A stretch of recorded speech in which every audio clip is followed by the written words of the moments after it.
నమస్తే, welcome to TV5 మరునేత్రం. ఈశ్వరుడు నోరిచ్చాడు కదా అని ఏది పడితే అది మాట్లాడితే చిక్కుల్లో ఇరుక్కోక తప్పదు. వైఎస్ఆర్ కాంగ్రెస్ పార్టీ స్క్రిప్ట్ ఇచ్చింది కదా, మన జగన్మోహన్ రెడ్డి గారి కళలో ఆనందం చూడాలి కదా అని చేతిలో ఏ స్క్రిప్ట్ పెడితే ఆ స్క్రిప్టు చదివితే ఇబ్బందులు ఎదుర్కోక తప్పదు. మనకొక పార్టీ పైన అభిమానం ఉంది, ఒక నాయకుడి పైన అభిమానం ఉంది కదా అని విచ్చలవిడిగా పోస్టులు పెట్టి అసత్య ప్రచారాలు చేసి ప్రజల్లో అశాంతిని రగిలిస్తే ఇబ్బందులు ఎదుర్కోక తప్పదు. ఇప్పుడు కర్నూలు బస్సు ప్రమాద ఘటనలో అదే జరిగింది. అక్టోబర్ 24వ తేదీన హైదరాబాద్ నుంచి బెంగళూరు బయలుదేరిసిన వేమూరి కావేరీ ట్రావెల్స్ బస్సు కర్నూలు జిల్లా చిన్నటేకూరు దగ్గర ప్రమాదానికి గురై ఆ ప్రమాదంలో బస్సు దగ్ధం కావడం, 19 మంది అమాయక ప్రయాణికులు చిన్న పిల్లలతో సహా కూడా సజీవ దహనం కావడం, ఒక 25 మంది ప్రాణాలతో బయటపడ్డం, ఇదంతా కూడా అందరికీ తెలిసిందే. ఈ అంశం పైన ప్రభుత్వం కూడా వేగంగా స్పందించింది. ఆ ట్రావెల్స్ పైన, ఆ డ్రైవర్ పైన కూడా కేసు నమోదు చేసింది. ఆ మరణించిన కుటుంబాలకి, క్షతగాత్రులు ఎవరైతే ఉన్నారో వాళ్ళకి కూడా పరిహారాన్ని ప్రకటించింది. చాలా వేగంగా కూడా చర్యలు తీసుకుంది. మంత్రులు, ప్రభుత్వం, ముఖ్యమంత్రి స్థాయి దగ్గర నుంచి అధికారులు అందరూ కూడా చాలా వేగంగా స్పందించారు. అయితే ఈ అంశం పైన వైఎస్ఆర్ కాంగ్రెస్ పార్టీ చేసిన దుష్ప్రచారం మామూలుగా కాదు. మనం ఏదైనా ఘటన జరిగినప్పుడు, ఇలాంటి సంఘటనలు, దుర్ఘటనలు జరిగినప్పుడు, ఎవరైనా ప్రాణాలు కోల్పోయినప్పుడు ఎవరైనా ఏం చేస్తారు? అసలు లోపం ఎక్కడ జరిగింది, ఎవరి తప్పిదం దీంట్లో ఉంది, ఎవరి తప్పిదం వల్ల ఈ ప్రమాదం జరిగింది, ప్రాణాలు కోల్పోయారు, వాళ్ళపైన ఏ విధంగా చర్యలు తీసుకోవాలి, భవిష్యత్తులో ఇలాంటివి జరగకుండా ఎలాంటి చర్యలు చేపట్టాలి అనే దానిపైన ఉండాలి. బట్ వైఎస్ఆర్ కాంగ్రెస్ పార్టీ, ఆ నాయకులు కొంతమంది మైండ్ సెట్ వేరు కదా. ఒక ఘటన జరిగితే దీన్ని ప్రభుత్వానికి ఎలా అంటగట్టాలి, ప్రభుత్వ ప్రతిష్టను ఏ విధంగా దెబ్బతీయాలి, చంద్రబాబు నాయుడు గారిని ఏ విధంగా రోడ్డుకు లాగాలి, ప్రజల్లోకి మనం చేస్తున్న దుష్ప్రచారాలు, అసత్య ప్రచారాలని, నిజాలని ప్రజల్ని ఎలా నమ్మించాలి, దీనిపైన ఎక్కువ ఫోకస్ పెడతారు. ఎక్కడ ఏ ఘటన జరిగినా వీళ్ళకి కావాల్సింది రాజకీయం, ఎక్కడ ఏ ఘటన జరిగినా వీళ్ళకి కావాల్సింది కూటమి ప్రభుత్వానికి ఆ అంశాన్ని ముడిపెట్టడం. ఈ అంశంలో కూడా అదే జరిగింది. అందుకనే 27 మంది పైన కర్నూలు తాలూకా పోలీసులు కేసు నమోదు చేశారు. ఆ 27 మందిలో నేను మొన్ననే వీడియో కూడా చేశాను. ఆ పార్టీ అధికార ప్రతినిధి ఆర్ఐ శ్యామలా గారు మీకు ఈ స్క్రిప్ట్ ఏది చేతిలో పెడితే అది చదవకండి, మీరు ఇబ్బందులు పడతారు, కొంచెం మనసుతో ఆలోచించండి, నిజంగా ఎవరు తప్పిదం ఉంది, ఏం జరిగింది అనేది. ఇలా స్క్రిప్ట్ చదివితే ఇబ్బందులు తప్పవని చెప్పాను. మరి మన నోటు వాక్యేమోగానే ఆవిడ పైన కూడా కేసు అయితే నమోదు చేశారు. దీనికి సంబంధించి ఎవరు ఫిర్యాదు చేశారు అంటే, కర్నూలు జిల్లాకి సంబంధించి కర్నూలు రూరల్ మండలం బి తాండ్రపాడు గ్రామానికి చెందిన పేరపోగు వేణుములయ్య అనే వ్యక్తి ఫిర్యాదు చేశాడు. అంటే వీళ్ళు ఈ ఘటన పైన, కర్నూలు బస్సు ప్రమాద ఘటన పైన యూట్యూబ్లో, ఫేస్బుక్లో, ఇన్స్టాగ్రామ్లో, రకరకాల మీడియాలో, సోషల్ మీడియాలో కూడా అసత్యాలను వ్యాప్తి చేస్తూ ఉన్నారు, ప్రభుత్వ ప్రతిష్టని దెబ్బతీస్తూ ఉన్నారు, ప్రజల్ని భయభ్రాంతులకి గురి చేస్తూ ఉన్నారు. కాబట్టి వీళ్ళపైన చర్యలు తీసుకోవాలని ఆయన ఫిర్యాదు చేశారు. ఆ 27 మంది పైన కూడా సెక్షన్ 352, 353(1), 196(1), 61(2) బిఎన్ఎస్ సెక్షన్ల కింద కేసు నమోదు చేసి దర్యాప్తు చేస్తున్నామని సిఐ తేజమూర్తి కూడా వెల్లడించారు. ఎవరెవరంటే వాళ్ళు ఒకసారి చూద్దాం. సివి రెడ్డి 27 మందిలో ఉన్నవాళ్ళు, కందూరి గోపీకృష్ణ, అలాగే ఆర్ఐ శ్యామల వైఎస్ఆర్ కాంగ్రెస్ పార్టీ అధికార ప్రతినిధి, వైఎస్ఆర్ కాంగ్రెస్ పార్టీకి సంబంధించిన వైసీపీ అఫీషియల్ పేజ్ ఉంది, ట్విట్టరు, ఫేస్బుక్, ఇవన్నీ కూడా వాళ్ళపైన కూడా కేసు నమోదు చేశారు.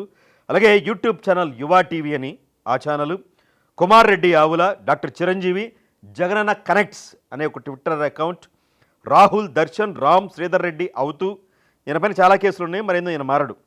బిలాల్ వైసీపీ, తిప్పిరెడ్డి నాగార్జున కుమార్ రెడ్డి, కారుమూరి వెంకటరెడ్డి, ఈయన కూడా వైసీపీ అధికార ప్రతినిధి అనుకుంటా, Narayana Pothula, warriors YS Jagan, media page, Telugu NRI bulletin board, Dharani, AP politics, మగీద్ద, కాటసాని అభిమాని రాఘవేంద్రారెడ్డి, సత్యబాబు వైసీపీ, ఇలాంటి వాళ్ళపైన కూడా కేసులు అయితే నమోదు చేశారు. బహుశా మరి విచారణకు పిలుస్తారా, మరి అరెస్టుల దాకా వ్యవహారం వెళుతుందా, ఆర్ఐ శ్యామల ఆవిడేమైనా మరి ఇబ్బందుల్లో పడుతుందా, మరి అయితే వేచి చూడాలి. వీళ్ళు ఎప్పుడైతే ఈ అసత్య ప్రచారాలు తీసుకొచ్చారో, ఏమైనా అసత్య ప్రచారం చేశారు, ఈ ఎవరైతే బైకర్ ఉన్నారో, పల్సర్ బైక్ నడిపిన వాళ్ళు, ఎర్రిస్వామి, శివశంకర్, వీళ్ళు మద్యం తాగారు, ప్రభుత్వ మద్యం దుకాణాల్లో 2 సార్లు మద్యం కొన్నారు. ఆ తర్వాత చిన్నటేకూరులో పెద్ద టేకూరు చిన్న టేకూరు ఆ ప్రాంతంలో బెల్ట్ షాపులు ఉన్నాయి. బెల్ట్ షాపుల్లో మద్యం కొనుగోలు చేసి అక్కడ విచ్చలవిడిగా తాగేసి 2:30 ఆ ప్రాంతంలో హైవే పైన వచ్చి యాక్సిడెంట్ చేసి ఆ శివశంకర్ ఏమో చనిపోయాడు, ఎర్రిస్వామి పారిపోయాడు. ఆ బైక్ మధ్యలో పడింది, ఆ హైవే మధ్యలో జాతీయ రహదారి 44. సో ఆ బైక్ని ఈ బస్సు గుద్దింది. ఈ ప్రమాదం మొత్తానికి కారణం ఏంటంటే ఈ ఎర్రిస్వామి శివశంకర్ ఈ బైకర్స్ ఎవరైతే ఉన్నారో వాళ్ళు ప్రభుత్వ మద్యం దుకాణంలో మద్యం తాగేసిన తర్వాత అక్కడ బెల్ట్ షాపు విచ్చలవిడిగా అక్కడ బెల్ట్ షాపులు పెట్టేశారు, ఒక 2-3 బెల్ట్ షాపులు. ఆ బెల్ట్ షాపుల్లో మద్యం తాగడం వల్లే, హైవే పక్కనే ఈ బెల్ట్ షాపులు ఈ మద్యం దుకాణాలు ఉండడం వల్లే ఈ ప్రమాదం జరిగిందని ప్రభుత్వానికి అంటగట్టే ప్రయత్నం చేశారు. కానీ అక్కడక్కడ బెల్ట్ షాపులు లేవు. సీసీటీవీ ఫుటేజ్ కూడా పోలీసులు విడుదల చేశారు. రేణుకా ఎల్లమ్మ అక్కడ ప్రభుత్వ లైసెన్స్డ్ మద్యం దుకాణం, రేణుకా ఎల్లమ్మ అనే మద్యం దుకాణంలో 24వ తేదీ అంటే 23వ తేదీ రాత్రి 23కి 24కి మధ్య 24 తెల్లవారుజామున ఈ ప్రమాదం జరిగింది. సో 23 రాత్రి 7:30కు ఒకసారి 8:30 గంటలకు ఒకసారి 2 సార్లు వాళ్ళు మద్యాన్ని కొనుగోలు చేశారు. ఆ రెండోసారి కొనేటప్పుడే కొంత అత్యధికంగా మద్యాన్ని కొనుగోలు చేశారు, ఫుల్గా తాగారు. ఆ ఎరుస్వా ఏమి చెప్తున్నాడు, మద్యం తాగాక మా ఇంటికి వెళ్ళాము, కొద్దిసేపు రిలాక్స్ అయ్యాము, మత్తు తగలేదు. ఆ శివశంకర్ మళ్ళీ లేపేశాడు, డోన్ వెళ్ళాలి మనకు పని ఉందని చెప్పేసి మళ్ళీ బైక్ మీద తీసుకొచ్చేసాడు. ఆ క్రమంలో పెట్రోల్ బంక్ వెళ్ళాము, పెట్రోల్ కొట్టలేదు వాళ్ళు. సో ఆ తర్వాత నిర్లక్ష్యంగా బైక్ నడిపాడు, చాలా నిర్లక్ష్యంగా. అంటే ఒక బైకర్ నిర్లక్ష్యం, వాళ్ళు మద్యం తాగారు, ఇంటికి వెళ్ళారు, పడుకున్నారు, కొంత మత్తు దిగింది, కొంత దిగలేదు. దీనికి ప్రభుత్వానికి సంబంధం ఏంటి? సుప్రీంకోర్టు నిబంధనల ప్రకారం హైవేకి 250 మీటర్ల అవతలే ఉంది ప్రభుత్వ మద్యం దుకాణం. ఏదో హైవే పక్కనే 2 అడుగులు, హైవేకి 2 అడుగుల్లో ఉన్నట్టే మాట్లాడుతూ ఉన్నారు వీళ్ళందరూ కూడా, దుష్ప్రచారం. సో హైవే పక్కన ఉన్నది అన్నది అబద్ధం, ప్రభుత్వ మద్యం దుకాణం. సుప్రీంకోర్టు మార్గదర్శకాల ప్రకారం 250 అవతల మీటర్ల అవతలే ఉంది. రెండో అబద్ధం, అక్కడ బెల్ట్ షాపులు ఉన్నాయి, బెల్ట్ షాపులో మద్యం కొనుగోలు చేశారు అని. అక్కడ బెల్ట్ షాపులు లేవు, వీళ్ళు బెల్ట్ షాపులో మద్యం కొనుగోలు చేయలేదు. ఇది రెండో అబద్ధం. సో ఈ అబద్ధాలాడి ఈ అబద్ధాలనే ప్రచారం చేసి జనాన్ని నమ్మించే ప్రయత్నం చేశారు. నేను మొన్ననే వీడియోలో మాట్లాడినప్పుడు శ్యామలా గారు ఇలాంటి దుష్ప్రచారాలు వద్దండి, ఇదిగో జరిగింది, ఇది జరిగిన వాస్తవం, ఇది మీరు చేస్తున్న దుష్ప్రచారం ఇది అని చెప్పిన. లేదు, నో స్పందన. సో చివరికి ఏమైంది, 27 మంది పైన కూడా కేసు నమోదు చేసిన పరిస్థితి ఉంది. సో ఏమైంది, ఇది వర్కౌట్ కాల, ఇది వర్కౌట్ అవ్వట్లేదు, అక్కడ బెల్ట్ షాపులు లేవు, వాళ్ళు తాగేశారు, వాళ్ళ నిర్లక్ష్యం వల్ల ఇదంతా జరిగిందని అర్థమైపోయి మరొక ప్రచారం ప్రారంభించారు. మీరు ఆ వేమూరు ట్రావెల్స్ ఏదైతే ఉందో వాళ్ళ మీద మీరు ఎందుకు చర్యలు తీసుకోలేదు, ఆ యజమాని పైన ఎందుకు కేసు పెట్టలేదు, ఇదిగో వాళ్ళు పలానా పార్టీ వాళ్ళు, ఇదిగో వాళ్ళ పలానా కులం వాళ్ళు. సో అందుకనే వీళ్ళని సైడ్ చేసేసి డ్రైవర్ని బలిపోసం చేస్తూ ఉన్నారు, డ్రైవర్ పైన కేసు పెడతా ఉన్నారు అని. కాదు, కావేరీ ట్రావెల్స్ యాజమాన్యం పైన కూడా కేసు పెట్టారు. డ్రైవర్ లక్ష్మయ్య A1 అయితే A2 కావేరీ ట్రావెల్స్ యాజమాన్యమే. ఈ ప్రచారాన్ని కూడా తావలేదు ప్రభుత్వం. 19 మంది ప్రాణాలు కోల్పోయారు, సజీవ దహనమయ్యారు. ఒక మహిళ తన పాపని ఇలా హత్తుకొని అంతే మంటలో కాలిపోయింది, మాంసం ముద్దయిపోయారు ఇద్దరు తల్లి కూతుళ్ళు. ఎంత హృదయ విదారక ఘటన. ఆ 19 కుటుంబాలని మీరేమైనా వెళ్ళి పరామర్శించారు ఎవరైనా? నేను మొన్న కూడా వీడియో ప్రస్తావించాను. శ్యామలా గారు ఇంత మాట్లాడుతూ ఉన్నారండి, మీరు పార్టీ అధికార ప్రతినిధిగా మీకు బాధ్యత లేదా విపక్షంగా మీరు వెళ్ళి ఎవరు పలకరించలేదు కదా, మాట్లాడడానికి రాళ్ళు వేయడానికి బండ్లేయడానికి మాత్రం వచ్చేస్తూ ఉన్నారు మీడియా ప్రెస్ మీట్లు పెట్టి అని. ఎవరు వెళ్ళాలా, చిల్లి గవ్వ రూపాయి ఇవ్వలా, ఆ కుటుంబాన్ని ఆదుకుంటామని భరోసా ఇవ్వలా. ప్రభుత్వం చేయాల్సిన పని ప్రభుత్వం తను చేస్తూ ఉంది, చేసింది, చేస్తుంది. సో ఆ కుటుంబాన్ని ఎలా వాడుకోవాలి రాజకీయంగా, ఆ మరణించిన వాళ్ళ కుటుంబాలను ఎలా వాడుకోవాలి, ఇదే కాన్సెప్ట్ తప్పించి, ఎలా బురదజాలని ఇదే కాన్సెప్ట్ తప్పించి వాళ్ళ బాధ అక్కర్లా, వాళ్ళ కన్నీళ్ళు అక్కర్లా. అసలు ఆ కుటుంబాల స్థితిగతులు ఏంటి, కుటుంబ పెద్దలు ఏమైనా కోల్పోయారా, కుటుంబ పెద్దను కోల్పోతే ఆ కుటుంబం పరిస్థితి ఏంటి, ఇవన్నీ మనకేం అక్కర్లా. మనసుతో ఆలోచించండి ఫస్ట్, అప్పుడు ప్రజలు హర్షిస్తారు. మనసుతో ఆలోచించండి, నీతిగా నిజాయితీగా ఆలోచించండి. ప్రభుత్వం తప్పుంటే నిజంగా ఎత్తి చూపండి, ఎస్ ప్రభుత్వం ఇక్కడ తప్పు చేసింది, ప్రభుత్వం ఇలా తప్పటడుగు వేసింది, అందువల్ల వీళ్ళు ప్రాణాలు కోల్పోయారు, నిజాలు జనానికి చెప్పండి, అప్పుడు హర్షిస్తారు ప్రజలు.